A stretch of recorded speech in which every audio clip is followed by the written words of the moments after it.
Sivan Sivan extra power அப்படிங்கிறது நம்ம உணர தான் முடியும். கடவுளை வந்து நான் நேரடியாக காமிக்க முடியாது.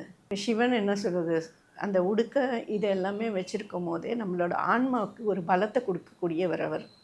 நம்மளோட நம்ம என்ன தப்பு செஞ்சாலும் இப்போ ஜீசஸ் எப்படி மன்னிக்கிறாரோ அதை மாதிரி மன்னிப்பார். சிவன் மன்னிச்சுட்டு நம்மளை அந்த தப்பு பண்ணதுக்குரிய தண்டனையும் கொடுப்பாரு.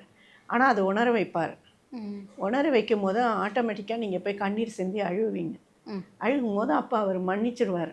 மன்னிச்சுட்டு உங்களுக்கு வேண்டிய எல்லாத்தையும் சிவன் எதுவுமே தரமாட்டார் அப்படின்னு சொல்லுவோம். ஆனால் சிவன் தான் அத்தனையும் கொடுப்பார். அதுக்காக சில விரதங்கள் இருக்கணும். அதான் சொன்னேன் இல்லையா, தீபாவளி போது நல்லா விரதம் இருந்து அந்த நான் சொல்கிற அந்த 48 நாள் பூஜையில் நீங்கள் வந்து கொஞ்சம் கலந்துட்டிங்கன்னா நீங்கள் என்ன கேட்டாலும் கண்டிப்பாக நீங்கள் அடுத்த வருஷம் பண்ண ஆரம்பிச்சிடுவீங்க. அந்த அளவுக்கு அந்த சிவனோட சக்தியை வந்து நீங்கள் உணரலாம். ஏன் சிவன் ரொம்ப பெரியவர்னா அதை உணர்ந்து பார்த்தா தான் தெரியும் உங்களுக்கு சிவன் எப்படி அப்படின்றது. நான் வந்து நிறைய உணர்ந்திருக்கேன் சிவனை.